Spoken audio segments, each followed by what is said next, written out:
Hello friends, welcome back to my blind playthrough of Planescape Torment. This is episode 33, and holy shit, we are mortless for the first time in this run, basically. Mort got kidnapped by, seemingly by were-rats from what I remember, so that'll be interesting. I was just about to say, I'm so happy that we have three companions now, that there are four of us, you know, that we are stronger, and no. Now there are three of us again. And honestly, that makes me wonder just how big part of this game we will spend with a full party, because I mean we have met one other person who will become a companion of ours, but other than that, I'm not really sure where to find them.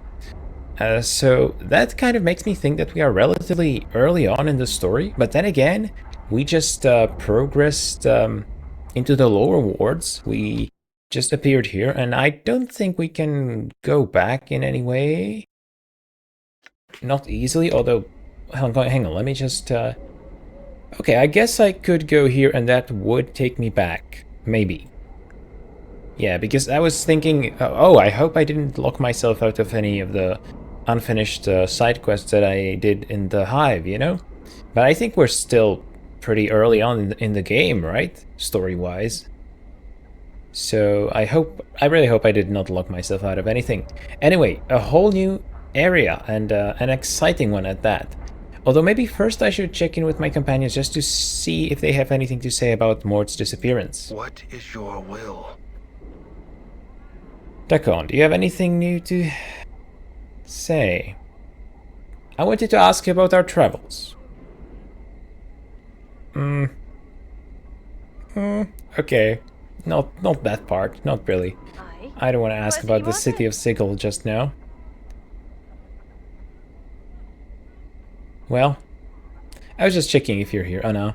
Alright, nothing new with these two, but we have a bunch of new characters here, so I should start systematically making my way through all the new ones the way I tend to do, and we are getting attacked by shadows, and I just realized that the fact that there is no Mort means that we have to defend ourselves without Mort. That's not good, is it? That is really not good. Grow strong. Now I wonder just how often we will get these shadows attacking us, because that doesn't sound like a fun time, does it? Alright, protective energy. I'm not sure if I should do this for Dakon right now, since we're only getting attacked by one enemy, is what it seems like. You know what? Maybe I'll just try casting Fist of Iron on myself, and then go attack the shadow and see how we do. Okay, Fist of Iron is super good. Shame I wasted it. Well, seems like in this area we won't be constantly attacked by thugs, but shadows instead, which is fun. So before another one has time to appear, let's talk to Kii'na, a new character here. This woman has a yellow cast to her skin and severe features. Tattoos cover her body, and she wears a long blade at her side. Her eyes are like two small black pearls. As you approach her, they follow Dakon's movements. Interested in Dakon in some way? Before you reach her, Dakon breaks in. I would have you hear me. What is it, Dakon? It is my will that we do not speak to this woman. Then do not speak to her. That's a good reply. Why not? She is a Zerth. Our wills are crossed blades. We have no common ground. I don't like that attitude, Dakon. And, you know, I've sort of come to associate you with the archetype of the wise warrior. And kind of started to ignore all the peculiarities of the Gith philosophy and teachings, you know? Which is funny, because I spent like an entire episode and a half learning all about them. But yeah, you say you have no common ground, so you're not even willing to talk to her. Our wills are crossed blades. That is a beautiful, beautiful image there.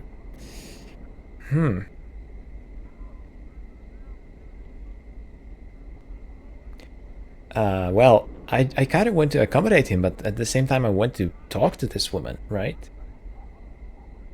This one feels a bit snarky, but maybe it's the right one to pick, you know? I think I will pick this one. Then do not speak to her, Dakon. Although, well, the third one is kind of more open, more, it looks more like I'm willing to listen to him, even though I'm not ultimately going to do exactly what he says. Your wish has been noted, Dakon, my friend. We will speak to her anyway. Why do you insult the unbroken circle of Zerthimon by continuing to wear it against your heart? You are not numbered among the people, betrayer of Shrukt lore. The Anarchs and the Zerths have spoken, and their words shall be obeyed. You are not to speak your mind to me, or to any Zerth. Huh. Well, first of all, what is a Zerth? I feel like I should know that. Obviously derived from Zerthimon, but the word is. But who does it refer to exactly? There was some sort of split in the history of the Gizzerai. I know that. I'm not sure I remember the Zerth being associated with the split in this way. Well, you are not numbered among the people, betrayer of Shrukt lore. Shrukt lore? That's a name I'm hearing for the first time. Well, you might have been right about the crossed blades, but we started the conversation. Let's continue. Will you hear this human when he speaks? His words carry the weight of yours and have the shape of Limbo's form.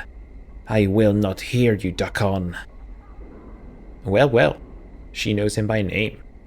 I mean, this kind of sounds like he betrayed his own people and did not bother to tell me, but I do not know enough about her to know that what she's doing is correct. For all I know, it could just be an interpretation that the Zerths choose to impose on reality, you know?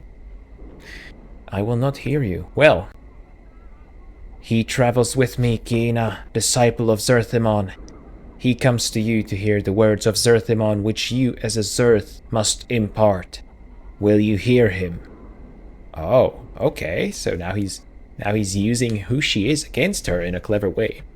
Not against her, really, but for me. The words of Zerthimon are not for the ears of a human to be heard. Their minds are not as one, and they bring division wherever they travel. That's fair. This one wears a shirt of scars and blood, and he travels with a traitor. Velquar's heart beats within your chest if you ask if I will hear him. Whoa, now that is offensive indeed.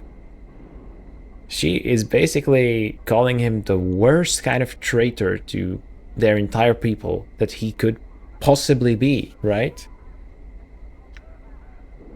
Will you close your mind to his words?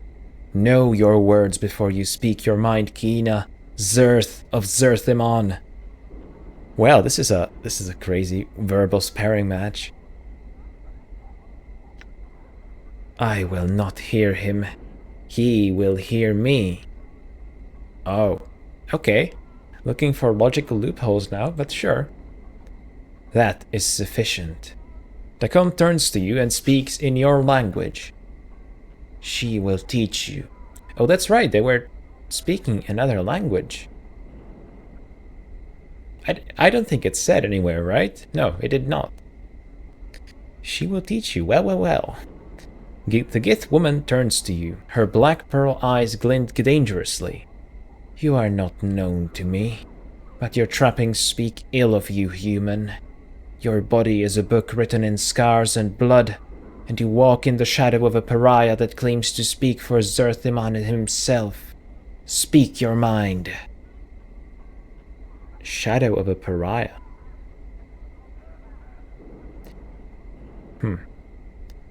Should I call her Swordringer? I don't know. It feels like I'm trying to be polite, but I'm not sure if that is the correct term to use here. Well, let's maybe cut straight to the chase, because she's very much a cut straight to the chase kind of woman. Shadow of a pariah. What do you mean by that? You walk with a pariah, and you know not his history. Okay. Well, she really is saying that he is basically a pariah for his entire race, and he has not really bothered to tell us. I mean, we did meet some Gith at some point, and he spoke to them. But they could just not have recognized him, you know? They could not have known that, or they could have not known that he was a pariah, that he was Dakon, you know? I don't remember him introducing himself to them. Then again, I don't remember a lot of things. Is he really a pariah? This is fascinating. He is quick to speak other words, but of his history he has remained silent. Actually, he has remained silent about a lot of things. Ask him of Shrak lore, of the fall of a mighty fortress to the Githyanki, and see what his divided mind reveals to you. Ask him how he speaks with Zerthimon's words, but his Karak is as mist. Is it? It is not Zerthimon's words that lack conviction. It is their echoes that have been distorted. There is no doubt in how Zerthimon's mind is spoken. Generations of Zerth are as Rakma's jewel, of one mind in this matter. Your stance carries with it a divided mind. The doubt is yours, an echo cast from your own faithlessness. Ah, so he's a pariah because he has started... Well, maybe questioning is not the right word, but thinking deeply about his race's teachings? Is this what's going on here? That's what I'm hearing right now. The doubt is yours, an echo cast from your own faithlessness. I mean, calling him faithless? That's pretty serious. Your words speak not the mind of Zerthimon. They are shaped of angles and hate, as if molded from Gith's mind itself. The word angles fascinates me here. That's an interesting choice. I'm not sure if it's like a language thing, if this is something that English speakers could say conceivably in these situations, or I mean, this is obviously like an elaborate metaphor, but are angles used as a metaphor for hostility in English? Not in this exact way, but just generally? I'm not aware of that. So this sounds like something particular to this world or culture. As if molded from Gith's mind itself. Hang on. So Gith's mind itself is angles and hate? Now I'm a bit confused about how they view the Gith. I feel like I know less and less the more I talk to Dakon, you know? Or just hear him talk in general. You shall lie with the dead of Shrak'd'lor in shifting chaos, for you see all with Velquar's eye. Your mind is divided, your Karak weak.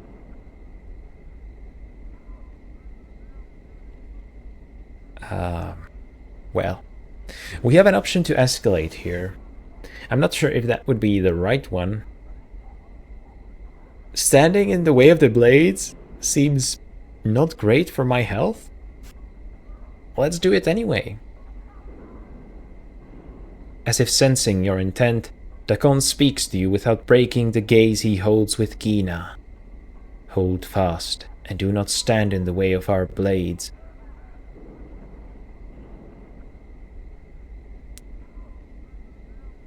Let it go, Dakon? I don't know, man. He's the kind of person who can't really get his pride injured like that, right? I feel like for the Githzerai, their pride must be pretty significant. Let it go, Dakon. I won't order him anything. I mean, obviously. We're equals in this, right? I'm the leader of the party gameplay-wise, but we're leaders, strictly speaking. I mean, not leaders, we're equals, strictly speaking. Let it go, Dakon. Dakon reluctantly lowers his blade. Kii'na stares at him incredulously for a moment, and then a sharp grin splits her features. The truth at last. Your mind is not divided. You are a slave to this human. He speaks with an anarch's authority to you, and you listen. Well, now I kind of feel shitty about telling him to stop. I feel like if I had ordered him to stop, it wouldn't have worked anyway.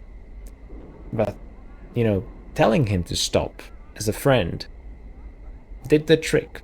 The question is, was I right to do that?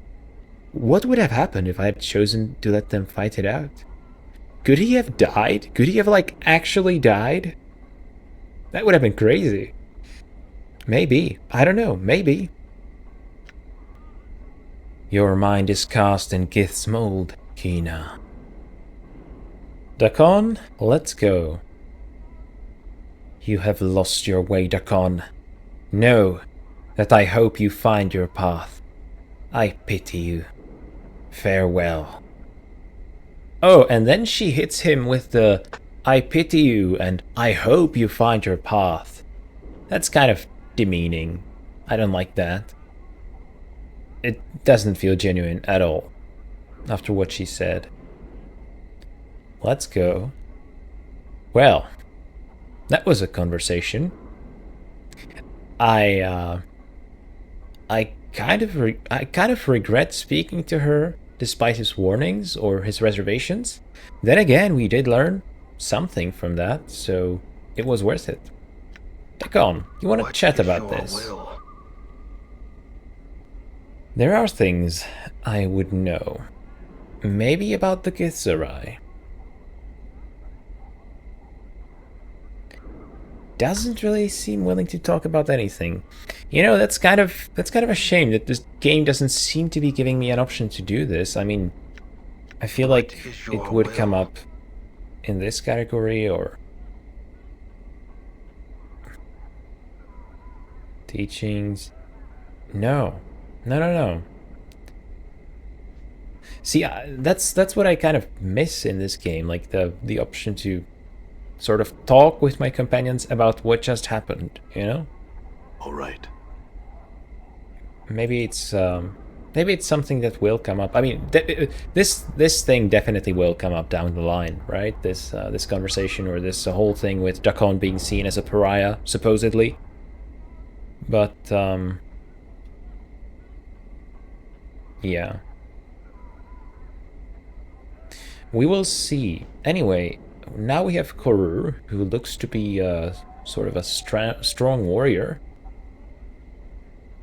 Whoa, hang on. He seemed left-handed, and now he seems right-handed? Huh. Okay.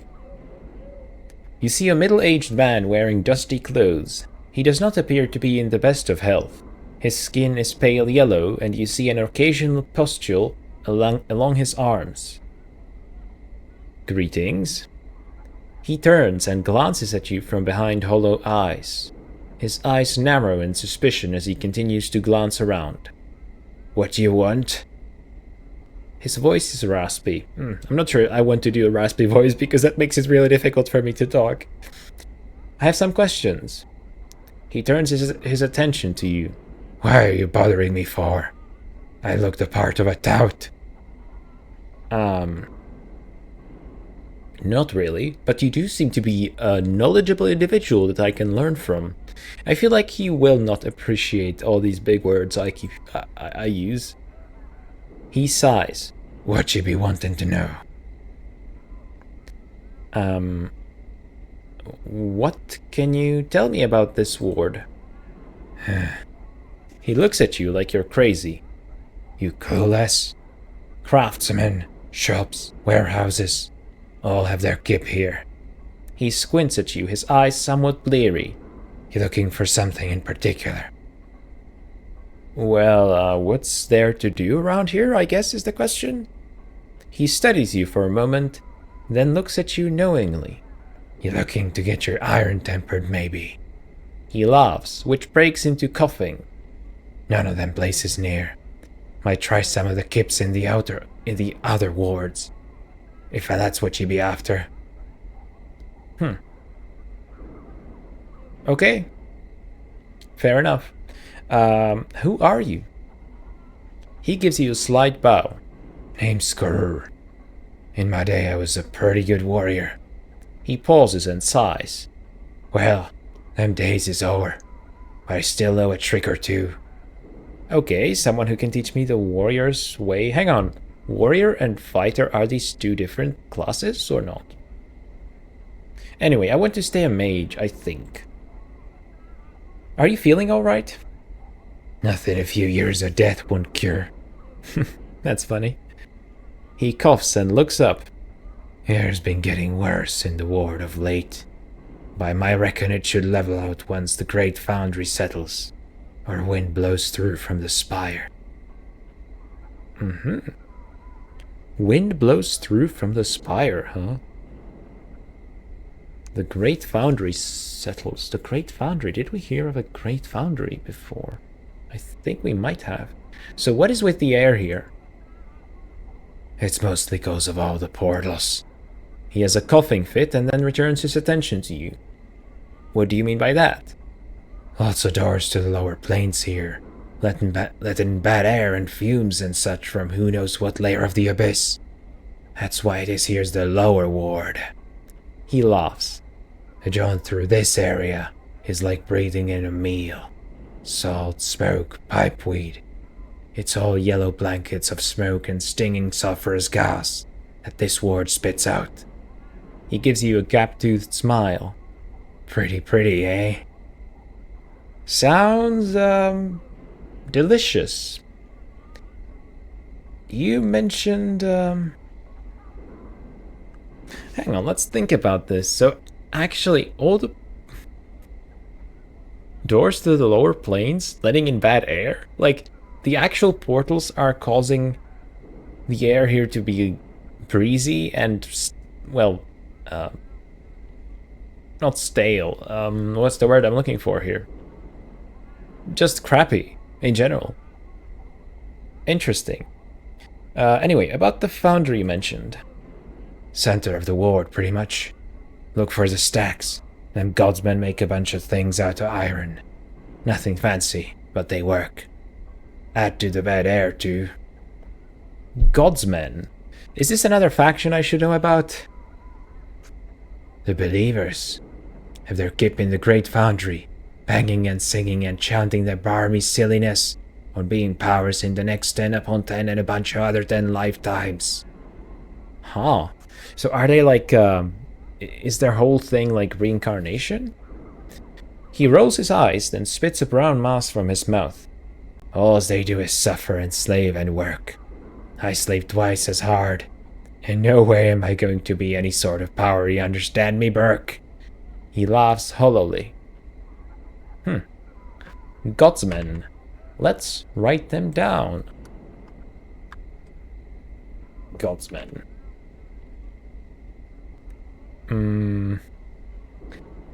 I had a skull and it's been stolen from me. That's a funny phrase. Also, he was right there, so he could have seen it. He very well should have seen it. Do you know anyone who would do such a thing? He looks a little uncomfortable. Missing a skull, are you? Well now, you never heard for such from me, but there's people in these parts that, He glances around. Make a living by collecting heads of the dead. Work for a basher named Lothar. They call him the Master of the Bones. The Master of the Bones, huh? Where can I find him? He frowns. No, that's dangerous, wigwag. If I were to say anything, which I'm not, I would say to keep an eye out for a gutted building here in the ward. Mayhap you would find something there, eh? Gutted building, huh? He glares at you. But you never heard such from me, eh? Thank you. I accidentally ended the conversation. But I think, yeah, the last thing was just a warrior. Alright. So, Lothar the Master of the Bones. Interesting. These lower ward thugs haven't attacked me yet. They just sort of seem to be creeping around. But I'm not complaining, mind you. Not at all. There are so many characters just in this little square or whatever it is. Let's move on to Vorten. You see a Harmonium officer. Oh, so that's what they look like. He gives you a bored look as you approach. Hi. He gives you a bored look. Greetings, citizen. Measure 3 Vorten at your service. Questions? He sighs. I don't mean to be rude, but I am on duty and have no time for questions. He pauses. If you would like information, go talk to Ebb Creeknees. True, that guy was full of information. Who is he again? He's an old friend of mine. I think he considers himself to be a tout now, so he can give you the chant concerning just about anything. Right, and he was at the Smoldering Corpse Bar, which I know because I've met him already. Interesting that the game sort of assumes that I could reach this place without meeting him, which, I mean, it's very well possible, right? The purpose of this device is unknown. It appears to be some sort of drawbridge-like contraption. And we're getting attacked by a shadow. Cool. So what worked last time? The fist did. That's not gonna work again, is it? I don't know. Let's just storm the shadow, all three of us. Should I use a spell here? I'm kind of running out. I'm not sure when exactly I will be able to rest, so maybe it's better to save them while I can. I don't actually know who's doing all the damage here, but someone got hit for 10 points. I think it was Anna, right? All right. Well, this place is dangerous, but we're doing okay so far. Sebastion. You see an older man in elegant robes. He has bright eyes and a warm smile. He gives you a slight bow as you approach. Good day, Cutter. I am Sebastion. How may I serve you? Greetings.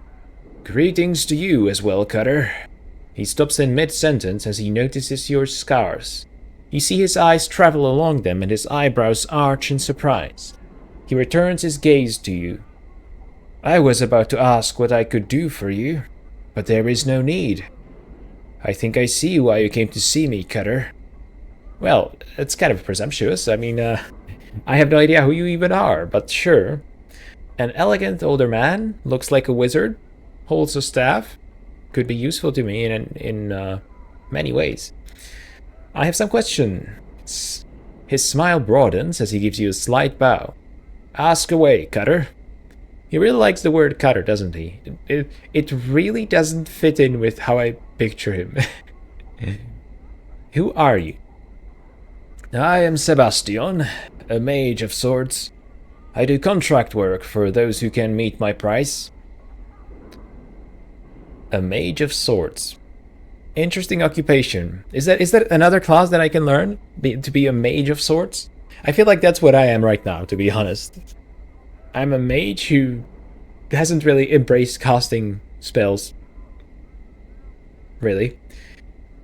Contract work. You hesitate to use the word mage. You mind if I ask why? He nods his head. Yes, I am not a mage, Cutter, but I can perform the art in my own way. I have forsaken the normal studies of magic and followed my own path. He pauses and shrugs his shoulders. It is easier to call me a mage than to argue the point. Interesting. Your own way. So, again, I'm thinking gameplay-wise, is this another, like, magical class? Either way, it sounds interesting, thinking about it, like, in the lore. So what kind of work do you do, Sebastion? He gives you a slight smile and then shrugs his shoulders. Confidential work, Cutter. I am known for my discretion and getting deeds done. People come to me with quests. If I can perform them, I do so. If I cannot, I don't. In either case, I keep silent. Well, the word quests has a very particular connotation when it comes to video games, so I can't really help but picture as anything else other than a fantasy adventurer, you know?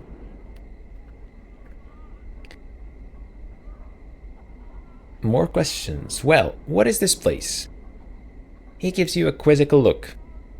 Do you mean this market or the Sword of Sigil? I think I said something between sigil and sigil there. So this is a market. Okay, that makes sense where there are so many people. The market first. This is a common market, Cutter. There are many things for sale here.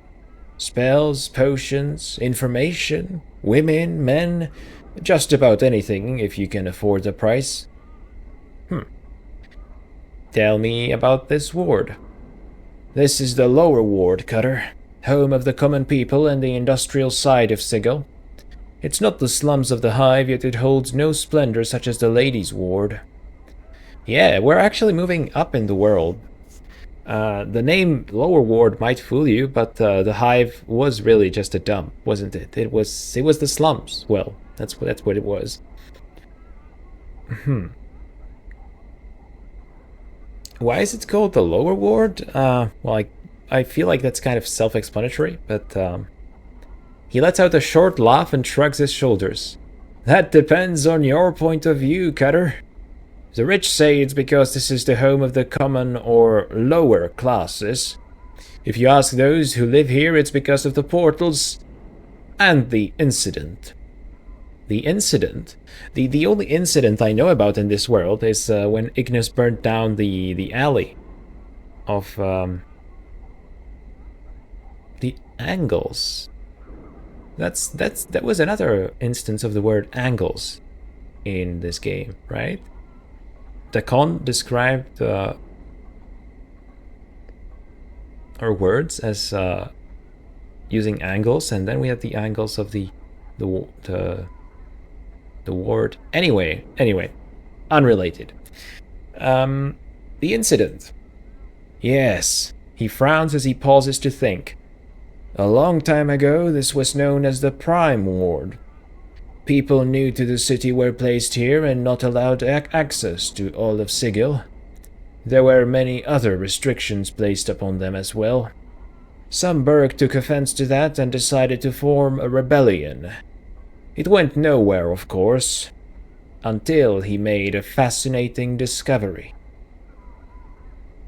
You see, there are a lot of portals in this area of the city, and most of them open onto the lower planes. Well, that Barmy Berg found a way to open them all at once. He allowed anything that wanted to come through the portals into the city. That sounds just like a terrible idea. What kind of idiot could have done that? What should be someone that I know about, or someone that I know, or me, the nameless one? It became quite bloody. A terrible war ensued. Anyway, that's why this was known as the Lower Ward, because of the portals to the lower planes. Makes sense, okay. How did this person open all the gates, and also why the hell did they do that? He used an item that he either had commissioned or made himself. What was it called? He pauses to think for a moment. Ah, I remember, the shadow-sorcelled key.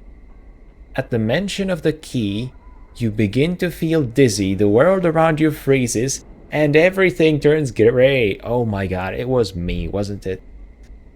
You sense a past memory trying to force its way into your consciousness.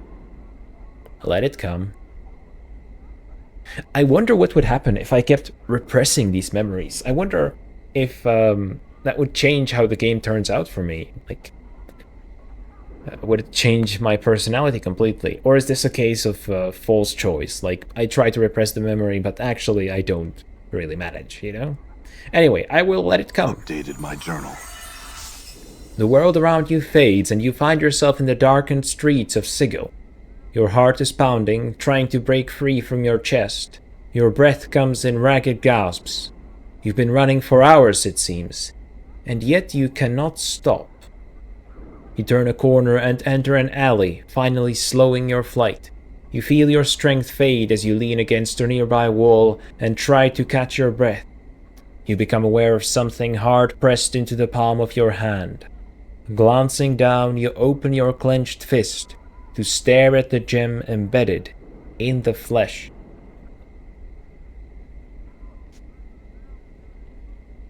Is the key the gem? Shadow Sorcelled Key. I gotta remember that name. Shadow Sorcel. As in that that shadows used their sorcery on the key? Your body sags towards the wall until your forehead touches its cold, damp surface. Your eyes close and you force yourself to take slow, deep breaths. Just as you feel your strength returning, you hear a faint noise and instantly snap to full awareness. You turn to look toward the alley mouth. At first you see nothing. Just ghost visions caused by the shadows of the night. You are about to turn away when a slight movement catches your eye. Slowly, a female form glides around the corner, pauses, and then turns to face you. Your eyes travel from her slender waist towards her full bosom, and then her blade-enshrouded face. Even in the darkness you can see her cold, emotionless eyes. Would that be the shadow that ensorcelled the key, then? Interesting. Yeah, all the shadows have a female form, don't they? They are shadows of the lady, I assume? Whatever that means. The memory fades and your normal vision returns. You are standing before Sebastion in the market. He is looking at you with some concern, but this passes when he sees that you are all right. Thought I lost you for a moment there, Cutter. Well, what became of this shadow-ensorcelled key? He shrugs his shoulders. No one knows. The key has been lost for some time now. Many believe the Lady of Pain took the key to prevent it ever being used again. So what was the outcome of this rebellion you spoke about? He thinks for a moment. Well, everyone except the leader was given pages in the dead book. The leader and the creatures just up and vanished one day. Surely the lady's work. The survivors fled the ward. The fumes of the lower planes had polluted the air, you see. Anyway, the ward remained deserted until the foundry was eventually built. The foundry? And we just asked about the foundry, and I forgot everything, so... Tell me, what did you say? The home of the godsmen, right. If you have any questions regarding them, I suggest you go to the foundry to ask them. Yeah, that's right, we asked about the foundry of that guy over there. I can't remember his name. The leader and the creatures just up and vanished. I mean, could be the lady's work. Could be that they walked through one of those portals to one of the lower planes to hide themselves there.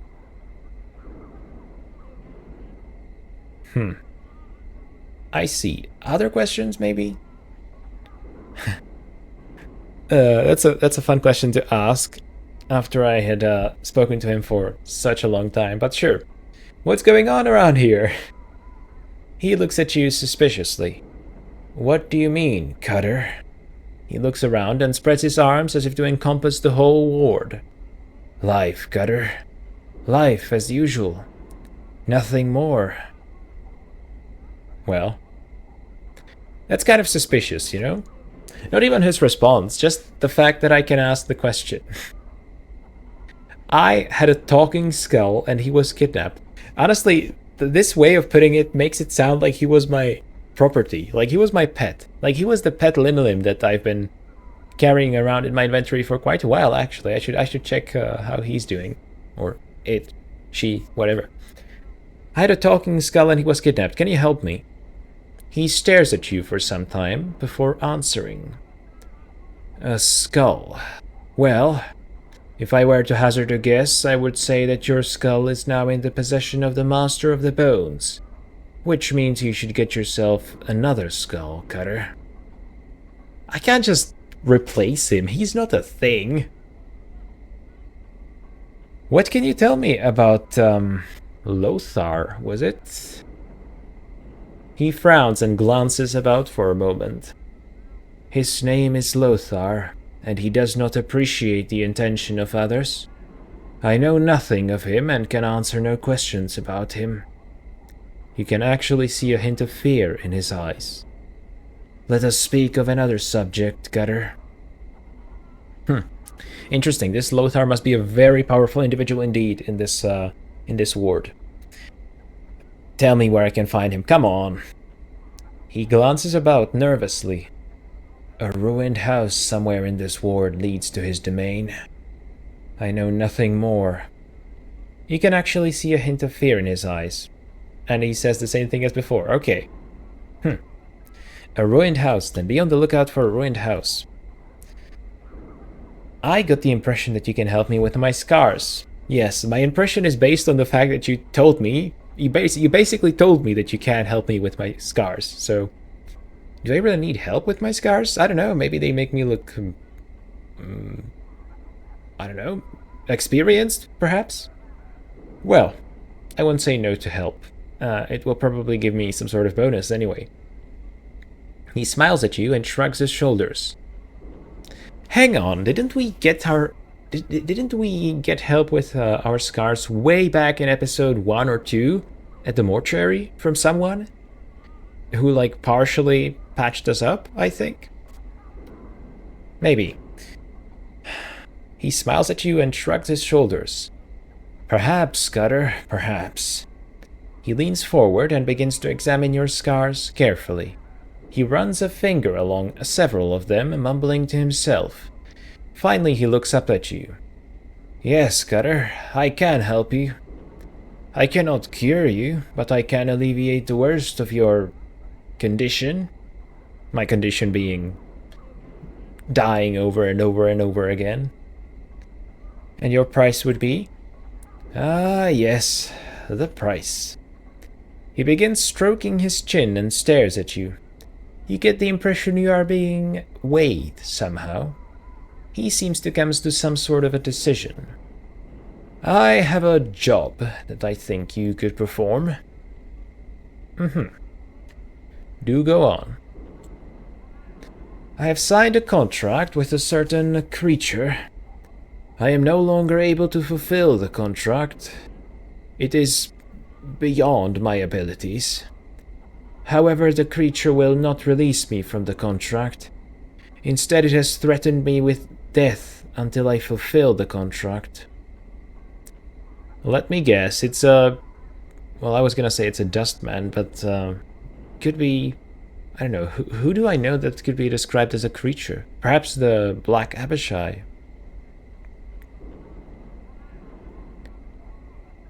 Well, you obviously want me to solve this problem for you.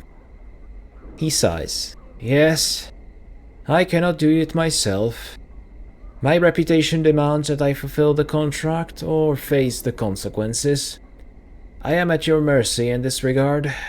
Will you help me? Yes, I feel like this is a very important question. What kind of creature are we talking about?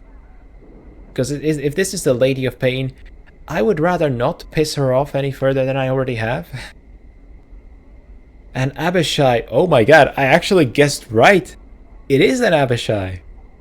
I mean, I don't really know many other creatures, you know. I think the Abishai were described as creatures at some point, and I guess it really stuck with me. Because the other races, well, none of them are really so inhuman, even the Gith, who are strange in all sorts of ways, even the Tieflings, who are, again, strange in all sorts of ways, but the Abishai are just otherworldly, literally. An Abishai named Grosa, Cutter. He pauses to gauge your reaction. I know this is a difficult task, but one I think you can handle. Also, the reward I offer you is great. He gestures at your scars. Well, what were you contracted to do then? He shakes his head. I cannot reveal that information, Cutter. I am magically bound not to. Okay, that is something you can do in this world. Interesting. That is why people come to me. They know that if I accept the contract, it will be handled with discretion. Well, okay, so you were reluctant to talk about your work at first. Then you said that you were a mage of sorts. Now I learned that you're sort of a freelancer, just performing quests for people. You did use the word quests after all. You are an interesting character, Sebastion. I will remember you for sure. What kind of creature are we talking about? Wait, I asked that already. So this is like okay, this is a loop that I can do over and over again. Fun. Well, I see. An interesting proposal, then. He looks at you hopefully. Will you do it, Cutter? Yes. Give me the details. And actually, let's remember the name of the Abishai, Grosuk. Doesn't sound like one that I've met. I have only met Athogrin and Tegarin in the Smoldering Corpse, right? And a bunch of unnamed Abishai, I guess. Give me the details. My journal. He smiles at you and gives a sigh of relief. Thank you, Cutter. The creature is an Abishai named Grosuk. You will need a magic weapon to cause it any harm, so check with some of the shops if you do not own one. Hang on, cause harm? I thought I was supposed to, like, I don't know, talk to it first and see if it's willing to negotiate. But no, you're just straight up went for the magic weapon. Okay. So check with some of the shops if you do not own one. A spellcaster can harm it as well. Grosuk can be found to the east, beyond the siege tower. There's a siege tower? Yes, over beyond the market. Damn thing just appeared one day, several years back. No one knows why, and no one seems able to get inside it to find out. Interesting. Fine. Farewell? Yeah, that's it. Farewell. Okay. Magic weapons. Well, the Nameless One can cast magic, so that's magic damage. Mort had his magic teeth. You know, his Ingris's teeth, which I switched to magic damage, but we don't have him at the moment. Dagon can also cast spells. Anna is probably useless in a fight against a creature that can only be damaged by magic. Actually, is that true for all the Abishai? Can they all only be damaged by magic? I'm not sure. Interesting. Okay, do we have time for one more? I think we do, if it's not too long of a one. Or maybe we should talk to a common townsperson to see what they're like. You see a middle-aged man with yellow skin. He glances at you as you approach and sighs. He gives you a bored look. Hang on, this is basically the same... I don't know what you want, but I don't want to give it. Go away. The people around here are friendly. I have some questions. Really? Well, if that's all you want. Never mind. I know the answers to both of these, actually. Okay, Xanthia. You see a pretty young woman in fine clothes. Her skin lacks the usual yellow tint of the inhabitants of this ward. She appears to be watching 3 nearby creatures with interest. Oh, these 3? I've noticed them too. I'm not sure what they are exactly. They... From this angle, they kind of look like the Elcor from Mass Effect. Greetings. She turns to face you, and an annoyed look crosses her face. Yes, what do you want? I've got questions. Fine. She looks irritated. Who are you? My name is Xanthia. She looks you up and down, then frowns. Is there something else you want? What are you doing here? This is kind of rude, isn't it? To just start asking questions like these. There's going to be a fight, and I want to see it. She smiles wickedly. It should be interesting. A fight, you say? Yes, see the 3 Thokola over there? Thokola? Is that a word I've heard? I don't think I have. She points to 3 hulking creatures with rippling muscles. They're going to try to kill an Abishai, she snorts. The stupid oafs. An Abishai? Not the one I'm looking for, perchance. Yes, I've heard of something called an Abishai. What exactly is it? It's a lower plains creature, a Batazu, I think. She frowns in thought. In any case, Abishai have nasty dispositions, sharp claws, and can cast spells. Very formidable. And apparently are resistant to melee damage, I think.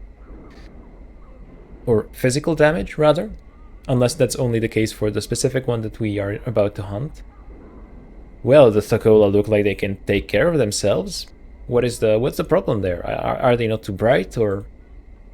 Normally, I would say yes. Thokola are very powerful warriors.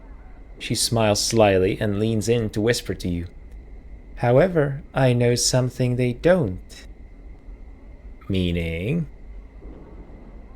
Abishai can only be hurt by magic. She snickers. The Thokola will be slaughtered, I have no doubt of it. She straightens up and watches the Thokola eagerly. Okay, interesting. So this is the second character here now that has mentioned that Abishai can only be hurt by magic. I feel like the game is trying to tell me, hey man, you're gonna fight a bunch of Abishai soon. You better remember this stuff. How do you know they can only be hurt by magic? She gives you an annoyed look. My husband is very high up in the Harmonium. The Harmonium guards are trained to deal with creatures such as Abishai. She looks away. That's how I know. My husband told me. Well, why don't you warn the Thokola? Why should I do that? She smiles evilly. The game uses the word evilly, making me not doubt that she is of the evil alignment on the chart, you know, the thing. You guys told me that there was like a name for the chart and I forgot it because it's been like 25 episodes or something like that. I'm the ones who suggested the fight. Why? My husband tries to better his social standing with his underlings by drinking with them in the local taverns. Last evening he forced me to just such an occasion. Those 3 oafs were there, boasting of their prowess as warriors. It was obvious they were in a drunken stupor. When they decided to leave, one of them tripped and fell into the table I was sitting at. She pauses. Ah, a revenge then. She frowns angrily. Most of the drinks at the table spilled into my lap and were in a very expensive evening gown. So while the cretin was trying to apologize, I whispered to him that I only accepted the apology of a warrior of stature. If he were truly such a warrior, he'd be able to defeat an Abishai in hand-to-hand combat. Okay, so you're gonna get them killed because they ruined your dress. Updated my journal. You obviously do not understand the intricacies behind this situation. She looks at you like you are an idiot child. I was embarrassed and humiliated in front of my husband and his underlings. She looks angry. Were you really? I feel like the Thokola, was that the word? The Thokola was the one who was embarrassed there, or should have been. I mean, I get what you're saying, but like this is crazy. This is a crazy sort of revenge. Inadequate. Well, I have some questions, maybe? What can you tell me about this ward? Nothing. She looks about with distaste. Were it not for the fight, I wouldn't be caught dead here. I see. I must be going now. Farewell. Well, interesting.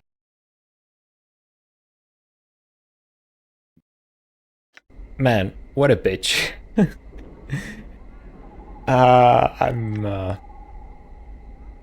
Well, I think there is a choice for us to make, right? I mean, we're obviously going to talk to these three and warn them. I think we will, right?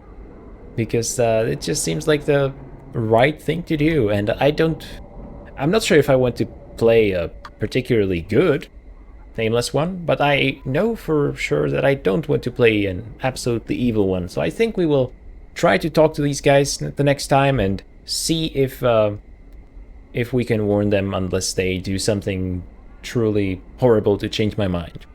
So yeah, I'll see you then. Thank you for watching. I've been Savle, and goodbye.